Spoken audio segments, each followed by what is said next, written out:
sama temennya ini, mana ada ini gitu kan. Minggu pertama digituin, minggu kedua didebat lagi sama orang, minggu ketiga digituin. Akhirnya apa katanya? Untung saya ngambilnya basic. Ya kan? Untung saya ngambilnya paket basic. Beda kalau ngambilnya 46,5 juta. Apa yang dipikirannya? Pokoknya aku harus belajar nih sama Bu ini. Aku harus belajar sama Pak Amir. Jangan sampai uangku 46,5 juta hilang.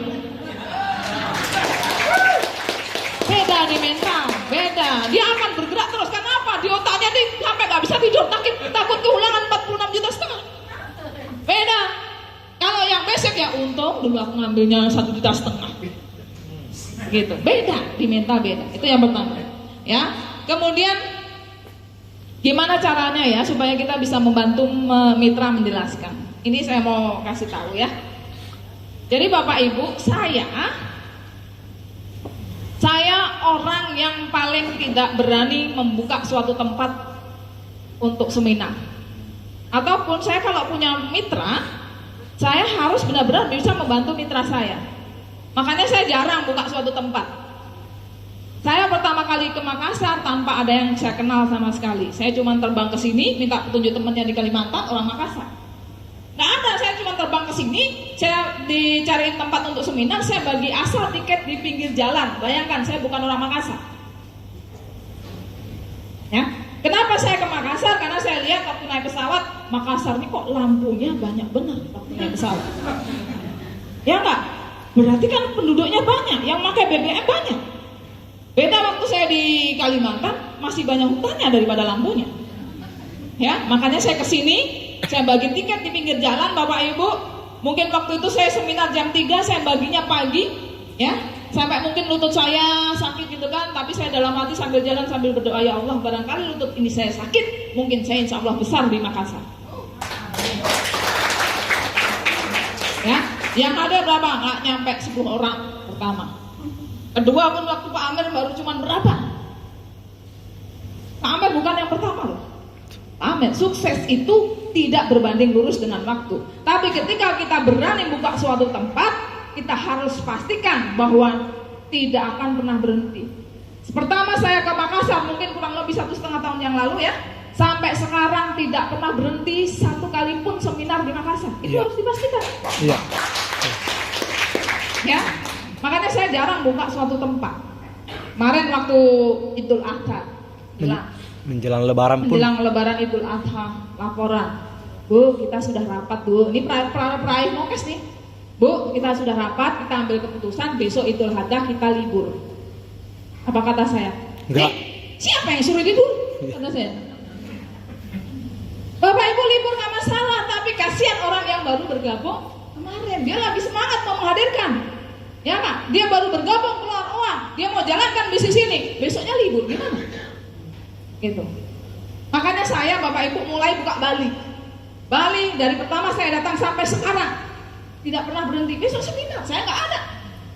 Gimana caranya? Kita duplikasikan mitra, dihajar untuk latihan presentasi. Ya. Kemudian kalau kaitannya, Bapak bilang tidak boleh presentasi kalau belum peraih Mokes. Gimana ceritanya? Saya Bapak Ibu, waktu saya ngelihat pertama kali, jadi ceritanya dulu itu bisnis saya banyak bangkrut sampai akhirnya ketemu Pak Adan Haris lah ceritanya. Diceritain bisnis ini, saya yang tadinya di di Jakarta di bandara ketemu mau perjalanan ke Banjarmasin saya batalin. Kenapa? Diceritain bisnis ini. Saya bilang, Pak ini kantornya di mana, sebenarnya di mana? Ditunjukin di Bandung, jadi saya langsung ke Bandung, nggak jadi Banjarmasin, padahal tiket sudah hangus, biar aja hangus. Gitu.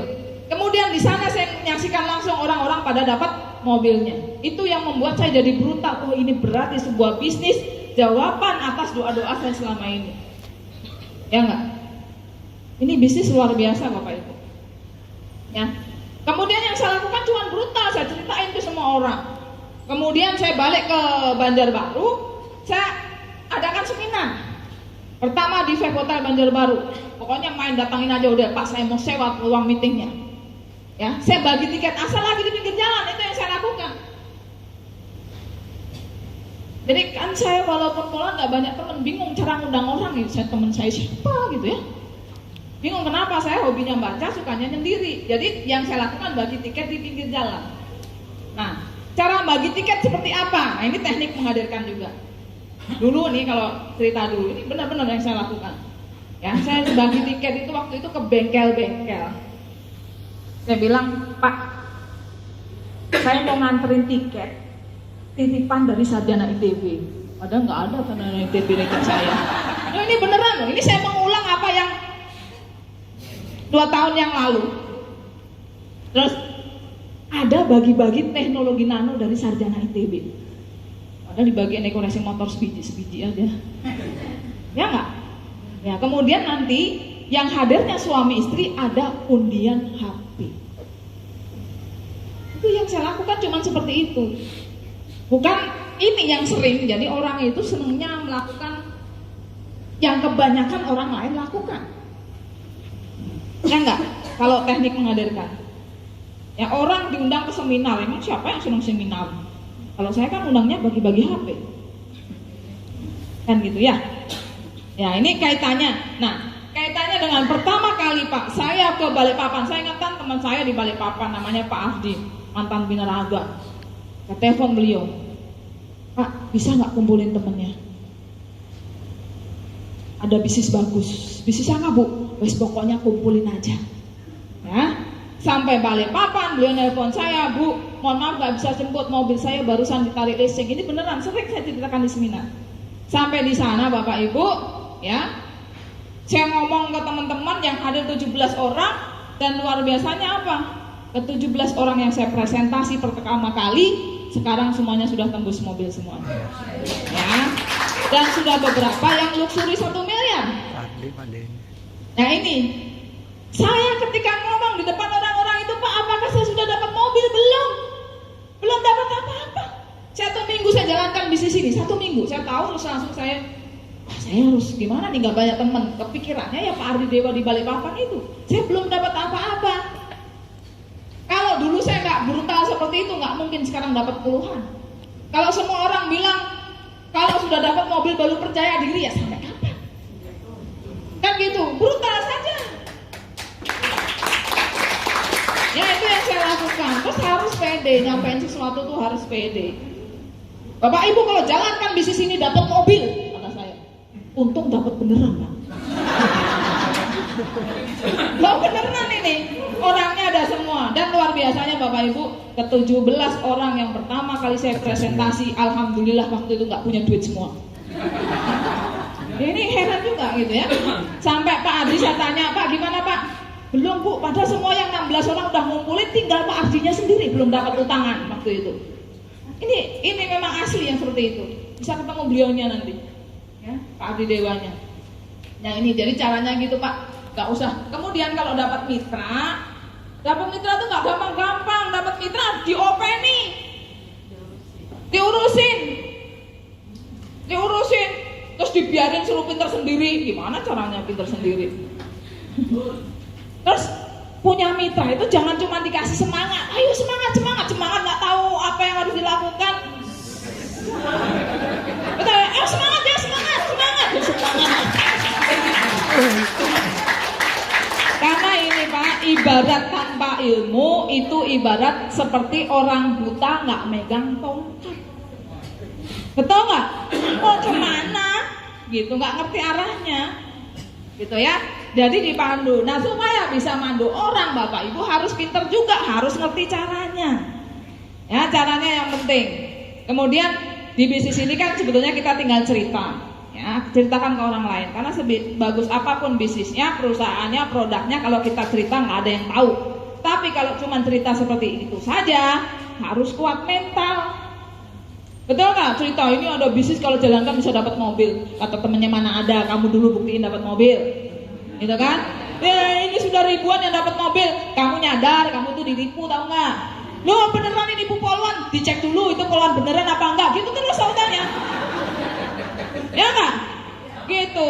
Itu harus kuat mental. Nah, cara yang paling sakti sederhana. Tugas Bapak Ibu itu yang pemula. Kalau ini mungkin sudah jagoan semua ya. Ya tugasnya cuman hadir dan menghadirkan. Hadir. Makanya tadi ada yang WA saya, Bu ini saya sudah 7 bulan ikut bisnis eco racing, tapi belum sukses. Ya, komposisinya udah berapa segini. Kalau saya sederhana, apa saja yang sudah Bapak lakukan selama 7 bulan? Gitu. Kalau mau sukses seperti Pak Amer, lakukan seperti Pak Amer. Bapak Ibu tahu nggak? Ya, Pak Amer itu sampai ngejar seminar saya, sampai mobilnya nyemplung sungai. Loh, sampai masuk rumah sakit dari Polman. Ya, seperti itu. Bu Haja Linda itu orangnya goib.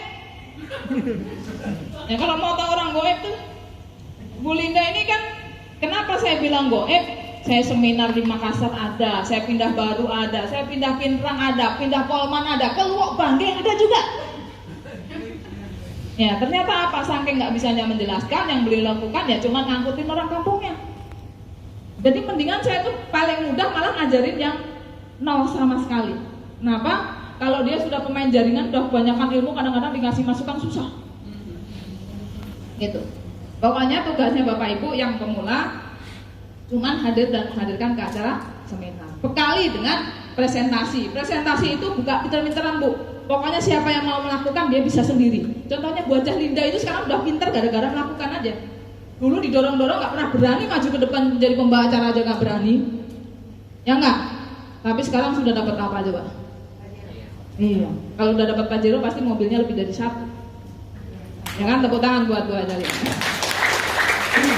Ya, ini apalagi tadi ya?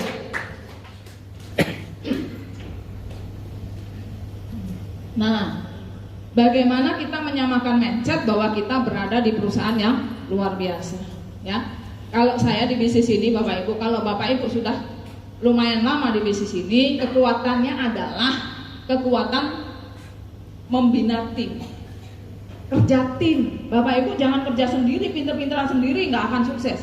Apakah saya pinter, Bapak Ibu? Ya. Pintar. Ya, saya main laptop tuh aslinya nggak juga, kan gitu ya. Cuman keahlian saya itu ngumpulin tim.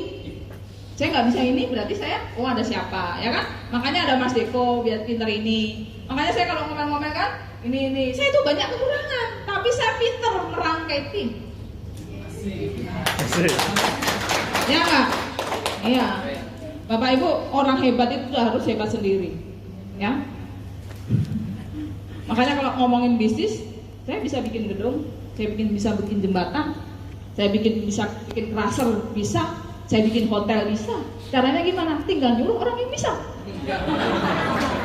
Loh, bener loh Pak, bisnis saya tuh miliaran, ya kan? Saya bikin bisnis, bikin crusher bisa AMP 4,5 miliar. Ya kan, saya pernah dapat kontrak beberapa kali. Caranya gimana? Ya udah yang bisa 5,5 juta, 3,5 M ya, kamu 1 M-nya buat saya, kan gitu. Tinggal nyuruh orang yang bisa. Ya, jadi kita ini tidak harus bisa sendiri, tapi bisa menyatukan tim. Ya, karena kita harus menyadari kalau kita hebat-hebatan sendiri nggak akan bisa. Kekuatan di bisnis jaringan adalah kekuatan menduplikasikan ke bawah. Makanya saya kalau di rumah saya di Kalimantan, seminggu sekali pasti ada kumpul-kumpul untuk latihan presentasi. Dan yang mau pasti sukses. Pokoknya justru kadang-kadang yang nggak bisa itu yang rajin datang dan akhirnya dia sukses. Ya, ternyata Bapak Ibu walaupun dia sudah punya basic sebagai guru tuh belum tentu juga. Gitu, di bisnis ini belum tentu juga. Yang mampu ngikutin, tinggal ngikutin aja cara-cara orang yang sukses. Ya, kemudian, nah, gimana sih supaya tim kita solid dan tidak mati? Nah, itu yang penting. Caranya bikin mitra kita menggila. Gimana supaya mitra kita menggila? Bikin mitra kita selalu gajian.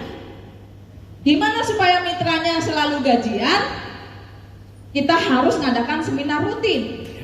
Gimana caranya seminar rutin bisa jalan? Harus banyak yang hadir. Gimana caranya banyak yang hadir? Harus punya kemampuan mengundang. Ya, karena di bisnis ini sebetulnya yang cepat pertumbuhannya harus yang pasti dia yang punya kemampuan menghadirkan paling banyak. Karena tugasnya cuma menghadirkan. Contohnya, ya saya punya mitra namanya Habib Zulfadli Asegaf. Dia cuma ngumpulin 2 kali. Saya bantu presentasi tembus mobil. Cuma 2 kali ngumpulin. Iya, Habib. ya. Kemudian ada yang 10 hari, cuman dia kumpulin grab, pokoknya pinter ngumpulin, dia pinter. Tapi harus selain keterampilan mengundang, presentasi itu sendiri dan follow up-nya. Follow up ini penting. Ya tadi udah masuk materi follow up ya? Udah paham ya? Udah paham? Nah, follow up itu saat itu juga, nggak usah nunggu besok wassalam. Kalau orang mau priority langsung hari itu, nggak usah besok lagi. Ya banyak virus. Oke? Ya. Apalagi udah selesai belum? Ada satu terakhir tuh. Yang terakhir. Polri TNI. Oh, TNI Polri ya. Siap. Jadi kalau saya Bapak Ibu, saya ini jarang presentasi polisi TNI, itu jarang. Ya, karena gini. Kenapa awalnya? Karena kalau polisi, pertama alasan saya karena saya takut kalau polisi masuk grup saya ketahuan sering hilang 1 minggu. Mungkin dipikirnya orang kan, oh saya prospeknya cepat karena prospek polisi-polisi. Enggak, justru polisi-polisi itu terakhir. Setelah melihat saya sukses, malah teman-teman saya polisi itu tahunya dari wilayah luar. Ya, jadi ada polisi-polisi dia lagi Dikjur, pendidikan kejuruan reserse. Ternyata apa? Di Pusdik sana pelajarannya jadi masuk ekoresik. Ini yang saya tahu. Jadi pas itu baru tahu ini ada polisi dari Kalimantan, Mbak Rini gitu kan. Akhirnya menghubungi saya, gimana sih Mbak caranya, ajarin dong. Biasanya tahunya dari orang lain, karena saya kalau di kantor diam-diam aja Pak. Nggak pernah ngajak-ngajak, karena saya karena gini, polisi itu memang punya kelebihan, tapi nggak semua polisi itu kayak saya gitu ya. Nah, karena orang itu terbagi dua, ada yang satunya mentalnya pejuang, satunya mental pegawai. Biasanya polisi yang sukses karena dia mentalnya pejuang, bukan mental pegawai. Apapun itu, kalau dia mentalnya pegawai, jarang sukses, susah sukses. Karena dia tidak mengendalikan dirinya sendiri. Dia maunya cuma menurut sama atasannya. Kalau saya kan nggak bisa gitu ya. Karena apa? Kalau saya cuma itu waktunya habis kan gitu, tapi duitnya nggak ada. Bukan ngomongin nggak ada ya. Saya bersyukur sudah jadi anggota Polri ya. Maksud saya, mungkin saya kalau nggak jadi anggota Polri, mungkin dulu kerja di pabrik rokok, mungkin kan nggak tahu ya. Ya, tapi kan Bapak Ibu, kita ini banyak kebutuhan. Ya kalau kita nggak pinter-pinter cari sampingan, ya kita kan pengen kehidupan kita nih ya bisa paling tidak sedekahnya bisa gede juga, ya kan? Bisa kalau dulu misalnya kita cuma bisa umroh sendiri, bisa ngumrohin orang lain kan seperti itu ya. Kita pengennya menjadi orang yang lebih baik, gitu ya. Apalagi nih? Ada satu pertanyaan Bunda yang teknis dari Cilani tadi. Kalau ada yang ditawarkan terus dia mengatakan bahwa kendaraannya. Oke. Bapak Ibu, saya tidak pernah bermain-main di produk. Saya fokus di jaringan. Ya, tapi beda misalnya kalau saya di mana-mana tuh selalu alhamdulillah selalu closing gitu ya. Cara yang saya lakukan apa? Misalnya saya ke Bali, saya naik Grab, berarti saya main di produk dulu. Kenapa? Saya naik Grab, Pak, BBM-nya naik apa Pak? Pakai apa? Pakai premium. Udah pernah dengar eco-racing nggak? Apa Bu? Ini. Oh ini saya pas bawa nih, coba dulu. Baru saya kemudian mainnya ngirimin video kelas setelah omongan enak gitu ya. Biasanya saya mainnya bukan di produk. Karena apa? Saya tuh senangnya cepet gitu. Cepat. Senangnya orang tuh kalau saya lebih banyak fokus di bisnisnya. Tiap-tiap orang beda ya. Kalau di produk ya gitu. Sama kayak Pak Iqbal nih. Pak Iqbal ini awalnya, mungkin Pak Iqbal dikasih orang nggak pernah mau coba, betul nggak Pak Iqbal? Iya, sampai akhirnya menantunya sendiri. Pas BBM-nya full dimasukin. Setelah itu tahu kok jalurnya nggak bisa turun. Jadi untuk nyoba itu harus apa ya? Iya. Ya.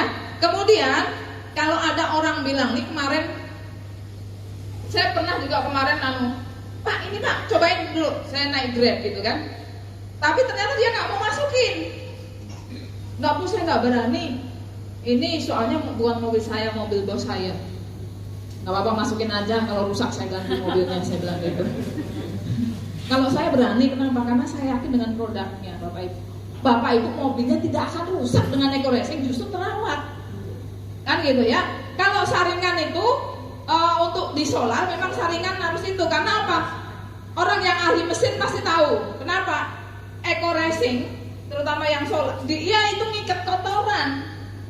Ya kan? Kotoran itu yang nanti akhirnya bisa nyumbat ke saringan. Ya, justru bagus karena kotorannya diikat. Gitu. Ya mungkin Pak Agrim itu yang ahli menjelaskan. Ya, tapi kasarannya seperti itu. Ya, kalau saya bukan main di itu. Kalau saya mamerin orang di bisnisnya, dapat mobilnya, dapat bonusnya. Tapi kalau saya orang misalnya ada yang nentang-nentang tuh saya nggak anu gitu loh. Saya orangnya anti debat gitu ya. Jadi Bapak Ibu caranya makanya jangan suka di prospek per person. Caranya adalah bawa ke seminar. Kalau sudah di seminar tuh rata-rata nggak ada yang nanya tuh produknya. Dia sudah tergiur dengan bonus mobilnya, betul nggak? Kalau kita prospek sendiri ya hasilnya kayak gitu. Ya kita bergulat di produk lah, segala macamnya lah gitu ya. Oke, saya rasa itu ada yang belum terjawab. Cukup, semua sudah. Oke, ya. Terima kasih. Oke. Tepuk tangan dulu dong buat Bunda Kapeni dasar luar biasa. Ya, Bapak Ibu yang hormati, sebelum kita sholat, leader kami yang top leader kami juga yang selalu mendampingi beliau kemanapun beliau pergi ya presentasi ini. Dan alhamdulillah karena beliau juga lah saya juga bisa ada di sini. Saya sampaikan untuk Bapak Deko Wilson. Bisa tampil ke depan dulu Mas Deko? Ya, karena masih banyak yang tidak kenal dengan beliau ini. Ya. Dan inilah yang terus memaintain semua. Silakan Mas Deko tampil ke depan. Bisa lewat sini. Ya. Dan beliau inilah top leader kita semua. Jadi pas di atas saya adalah beliau Bapak Ibu. Tepuk tangan dulu buat Mas Deko ya. Jadi dari Bunda Kapeni ini ke beliau baru ke saya. Ini beliau ya, besok. Siap. Tepuk tangan dulu Bapak Ibu ya. Nah, dan beliau inilah yang menjadi kalau saya bahasakan sih malaikat saya di awal ya. Karena kebetulan pada saat saya memulai di awal itu beliau banyak membantu saya. Bunda Kapeni ini mengajar saya ilmunya, tapi beliau kalau teknisnya luar biasa. Tepuk tangan dulu sekali Bapak Ibu ya. Terima kasih Bunda atas waktunya, terima kasih Mas Deko atas waktunya. Insya Allah besok kita ada seminar dan selain beliau ini setiap kali Bunda Kapeni datang ke Makassar pasti beliau juga ada. Jadi insya Allah kita akan terus ketemu di seminar-seminar. Ya sekilas mungkin ya beliau ini sebetulnya orang yang pertama saya ajak di bisnis ini tapi nggak pernah mau. Ya kenapa nggak pernah mau? Karena anti jaringan. Kenapa anti jaringan? Karena dari selidik punya selidik dari SMA udah main jaringan tapi nggak pernah sukses. Ya tapi begitu melihat saya 3 minggu tembus mobil, beliau panas bergabung, targetnya setahun karena nggak pernah sukses. Tapi sekarang sudah dapat berapa? Beliau sudah dapat 8 unit motor, 6 mobilio, 2 Pajero dan 1 rumah 1 miliar. Luar biasa, tentang Bapak Ibu, dasar ya. Ya, jadi di balik kesuksesan saya sebetulnya beliau di belakangnya itu, karena beliau yang ahli IT dan lain-lain. Makanya Bapak Ibu pinter-pinteran bangun tim, lihat timnya mana yang pintar. Kalau perlu dididik, ya magangin sama Mas Deko, insya Allah pintar. Ya, dasar ya, aku tepuk tangan dulu buat Mas Deko ya. Terima kasih Bunda atas waktunya. Ini luar biasa sekali testimoni untuk kita semua. Tepuk tangan sekali lagi Bapak Ibu untuk beliau, Bunda Kapeni dan Bapak Deko Wilson. Terima kasih. Silakan. Ya Mas Deko ya, Mas saya ini luar biasa. Oke, Bapak Ibu yang saya hormati, kita rehat sejenak untuk kopi break dan sholat asar. Ya saya juga. Bapak Ibu kita istirahat sejenak sholat asar dan kopi break di luar. Kita kembali ke ruangan 15 menit ya. Kita akan lanjutkan materi kita, sisa 2 materi lagi. 15 menit bisa kembali ke ruangan masing-masing. Terima kasih.